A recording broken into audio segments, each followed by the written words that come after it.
ట్రాన్స్ కూడా lovers day గిఫ్ట్లు ఇస్తారా? తీసుకుంటాము. ఏం ఇస్తావు గిఫ్ట్లు? ఇచ్చి పెళ్ళిళ్ళే చేసుకున్నారు కదా. అంకితరాజు 1 లక్ష పెట్టి పెళ్లి చేసుకుంది. అంకితరాజు అన్నారు కదా, అంకితరాజు మళ్ళీ ఇప్పుడు విడిపోయింది, మళ్ళీ పెళ్లి చేసుకున్నట్టు కొన్ని వీడియోస్ చూసాను ఈ రోజు. సో దానికి ఏమంటాం మరి? అంకితరాజు అక్క పెళ్లి చేసుకోలేదా? నాకు అక్క అవుతుంది, ఆమె పెళ్లి చేసుకోలేదు. చేసుకుంది కదా, ఇన్స్టాగ్రామ్ లో ఫోటో వచ్చింది కదా. అది పెళ్లి ఫొటోస్ కాదన్నా. ఏంటి మరి? ఆమె మంగళస్థానాల ఫొటోస్ కదా మీరు అంటుంది. అవును, మంగళస్నానం, మెడలో మంగళసూత్రం కూడా ఉంది.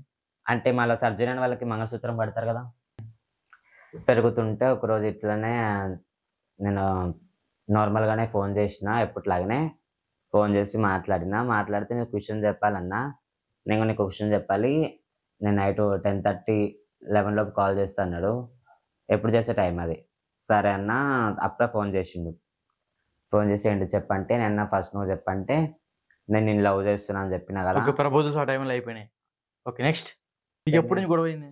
రీసెంట్ గా ఒక 7-8 months అవుతుంది. దేనికోసం గొడవ అయింది? అతను అడిగిన పైసలు ఇచ్చిన, అందుకు అన్ని చేసిన.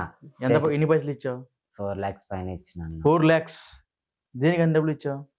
ఇంకా అంటే ఇష్టం, నాకు ఇష్టంతో పైసలు పెట్టిన. ఆయన వల్ల మా డాడీని కూడా చంపుకున్నా. అవునా? చనిపోయాడు మీ డాడీ? ఇప్పుడు దేనికి చనిపోయాడు? అంటే ఆయన వచ్చి నన్ను కలుస్తుంటే మీ డాడీ ఉంటుండో నేను కలవని, ఆయన కోసం విజయవాడ వెళ్ళిపోయాను. ఇక్కడ మొత్తం వదిలేసుకొని విజయవాడ వెళ్ళిపోయి విజయవాడలో మ్యాంగో మార్కెట్ లో పనిచేసిన. ఏంటంటే మా డాడీ కూడా ఇంకా నువ్వు కొజ్జోడు అయిపోయినావు, నేను నొప్పుకోవడం ఎక్కువ, వాళ్ళ అబ్బాయిని తెచ్చుకుంటున్నావు అది అనడం వల్ల మా డాడీ ఇంట్లోకి వెళ్ళిపోయినా. మా డాడీ వెళ్ళిపోయిండు, ఎక్కడికి వెళ్ళిపోయిండు, ఎక్కడుండి బతుకున్నా చనిపోయిండు కూడా మాకు తెలియదు. మీ డాడీ ఇంట్లో నుంచి వెళ్ళిపోయాడు? ఇంట్లో నుంచి వెళ్ళిపోయాడు. మా మమ్మీ చిన్నప్పుడే చనిపోయింది. కేవలం మీ కారణంగా మీ డాడీ వెళ్ళిపోయాడు? నేనే వెళ్ళిపోను, నా దగ్గర ఉండకు, అసలు ఇట్లా పిచ్చి పిచ్చి మాట్లాడుతున్నావు, కొద్దిగా అంటున్నా అని చెప్తే ఇంక మా డాడీ ఇంట్లోకి వెళ్ళిపోయిండు. ఇప్పుడు మా డాడీ చనిపోయాడని మా వాళ్ళు అందరూ అంటున్నారు, నాకు తెలియదు మరి చనిపోయి బతుకున్నాడు. ఇంక ఇవన్నీ చేసిన తర్వాత నాకు లవర్ ఉందని చెప్పి 3 months తర్వాత తెలిసింది. అయినా ఇప్పుడు మీలాంటి వాళ్ళకి లవర్ అవసరం అంటారా? అవసరం అంటారంటే ఫీలింగ్స్ అన్నా, ఏం చేయాలి మరిగా. లవర్ ఉంటేనే అవుతుంది, లవర్ లేకపోతే అవుతుంది అంటే అదేం చెప్పలేము, కానీ వెళ్ళిపోతుంది అలా మనసు. అంటే ఇప్పుడు ఒకవేళ మిమ్మల్ని మ్యారేజ్ చేసుకున్నాం సరే, చట్టబద్ధంగా అది కరెక్ట్ కాదు కదా? ఎందుకు కరెక్ట్ కాదన్నా? అంటే ఇప్పుడు సపోజ్ మిమ్మల్ని మ్యారేజ్ చేసుకున్నాం అనుకోండి, ఇప్పుడు కోర్టులో వెళ్ళి మనం లీగల్ గా మీకు విడాకులు ఇవ్వాలనుకోండి, అది కుదరదు. కోర్టులో రూల్ లేదు కదా?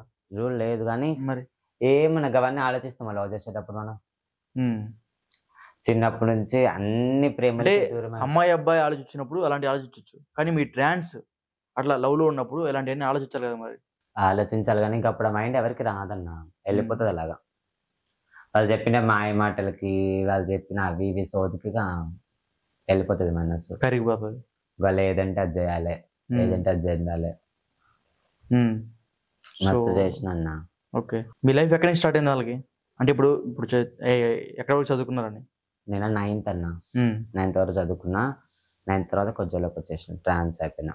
9th తర్వాత అంటే ఇప్పుడు ట్రాన్స్ అంటున్నారు కదా, మీకు అప్పుడు ఇటువంటి సెక్సువల్ మూడ్స్ కానీ ఎట్లా వస్తాయి మీకు? వస్తాయి అప్పుడు అప్పట్లోనే సెక్సువల్ మూడ్స్ అంటే ఇప్పుడు అమ్మాయి మారిపోతా ఉంటాయి ఎట్లా. ఇప్పుడు అమ్మాయి ఉంది కదా, ఒక అమ్మాయి నగ్నంగా చూసినా మాకు ఎటువంటి ఫీలింగ్ అనిపించదు. ఒక అబ్బాయి నార్మల్ ఇన్నర్ మీద చూసినా, కట్ బనియన్ మీద చూసినా, బా వీడు మస్తున్నాడు కదా అనిపిస్తుంది. అబ్బాయిలాగా ఉన్నప్పుడే అట్లా అనిపిస్తుంది. అట్లాంటి ఫీలింగ్స్ వల్ల మేము ట్రాన్స్ అయిపోతాం. ఓకే, నువ్వు అబ్బాయిలా ఉన్నప్పుడు అబ్బాయిని చూస్తే నీ మూడ్ వస్తూ ఉంటుంది? నాకని కాదు, ఏ ట్రాన్స్ కైనా. మూడ్ అంటే లైక్ బాగున్నాడు కదా, అదే కదా, అదే అంటారు. నేను ఓపెన్ చెప్తాను, ఓపెన్ చెప్పలేకపోతున్నాను, అట్లా అనిపిస్తుంది. దానివల్ల మేము ఇక్కడ ట్రాన్స్ అయిపోతాం. మా దాంట్లో చాలా మంది ఫేక్ కూడా ఉన్నారన్న. అవును, చూస్తూ ఉంటాను నేను కూడా. పెళ్లి చేసుకొని పిల్లల్ని కానీ మా కొజ్జోల్లోకి వచ్చి పైసల కోసం, రాజ్యం అంతా వాళ్ళది ఉంది, మాదేం లేదు. మేము ఇంత చిన్న వయసులో వచ్చి ఇంత చిన్న వయసులో ఆపరేషన్ చేయించుకొని. ఇప్పుడు ఆపరేషన్ అంటే ఎంత ఖర్చు అయింది? ఆపరేషన్ చేయించుకోవడానికి అంటే నార్మల్ సర్జరీ వరకు అయితేనేమో 35,000 సర్జరీ అయిపోతుంది. 35,000 సర్జరీ అయిపోతుంది. ఇక్కడ ట్రావెలింగ్ ఛార్జెస్, మెడిసిన్స్ కార్డు 50,000 అయిపోతుంది. ఇంక మేము 41 days ఇంట్లో ఉండాలి కదా. ఇంక మళ్ళీ మా గురువులు మాకు వాళ్ళు సేవ చేస్తారు కదా. గురువులు అంటే ఎట్లా, ఏ విధంగా సేవ చేస్తూ ఉంటారు? బ్లీడింగ్ అయినప్పుడు కానీ, యూరిన్ కానీ సంథింగ్ పైకి లేవలేం కదా నా 11 days.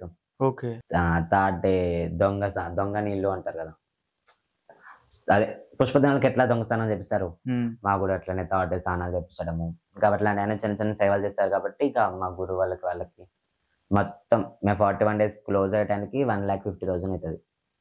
1,50,000 దాకా అయితే? 1,50,000 కంపల్సరీ అవుతుంది. 2 నెలలకి అటు ఇటుగా. తర్వాత నార్మల్ లైఫ్ లీడ్ చేస్తాం. సో ఇప్పుడు ఈ అబ్బాయి నీకు ఎప్పుడు పరిచయం అసలు? చెప్పినా కదా, అంటే పరిచయం అంటే ఏ విధంగా? ఇప్పుడు ఇన్‌స్టాగ్రామ్‌లో పరిచయం అన్నారు. సో, మీ రిలేషన్ తర్వాత విడిపోయాయని చెప్పారు. దేనికోసం విడిపోయారు? ఒక అమ్మాయి గురించి వదిలేసిండు నన్ను. ఆ అమ్మాయిని పెళ్లి చేసుకుంటాడంట. ఆ అమ్మాయి నాతోటి యాక్సెప్ట్ చేస్తలేదంట ఆ అమ్మాయి. ఒక ట్రాన్స్‌జెండర్‌తో ఎట్లా ఉంటాం. నా దగ్గరికొచ్చింది, ఆ అమ్మాయి నన్ను కొట్టింది, ఈ అబ్బాయి నన్ను కొట్టాడు. నా దగ్గరికొచ్చి ఇద్దరు కొట్టిర్రు, మాట్లాడారు. ఆ అమ్మాయి వెళ్ళిపోయిన తర్వాత నా దగ్గరికి దొంగచాటుగా వచ్చి కలిసేటోడు. ఇక ఏమనుకున్నాడేమో తగ్గిచ్చేసిండు మెల్లమెల్లగా. దూరం పెట్టేసాడు. డే మొత్తం నాతో ఫోన్ మాట్లాడేవాడు 1 వీక్ ఒకసారి. హ్మ్. తర్వాత 1 మంత్‌కి ఒకసారి. తర్వాత కాల్స్ చేసేటోడు కాదు, మెసేజ్ చేసేటోడు కాదు. నేనే కాళ్ళు మొక్కాలి, నేనే ఏడ్చి, నేనే కాళ్ళు మొక్కి, ఇక పైసలు కొడితే నాకు ఫోన్ చేసి మాట్లాడతారని చెప్పి నా దగ్గర పైసలున్నప్పుడల్లా పైసలు కొట్టి ఎంత కొడతా ఉంటారు ప్రతిసారి? 5,000, 10,000 మస్తు పైసలు కొట్టినా. నాకు 4 లాక్స్ పైన ఇచ్చిన. హ్మ్. లవర్స్ డేకి గిఫ్ట్‌లు లవర్స్ డేకి మీరు కూడా గిఫ్ట్‌లు ఇచ్చుకుంటారా? ఎందుకు ఇచ్చుకోమన్నా? అరే! హ్మ్. మేము మనుషులు, మేము అంటే ఆకలి అంటే ఫీలింగ్సే. అట్లా అనట్లా నేను.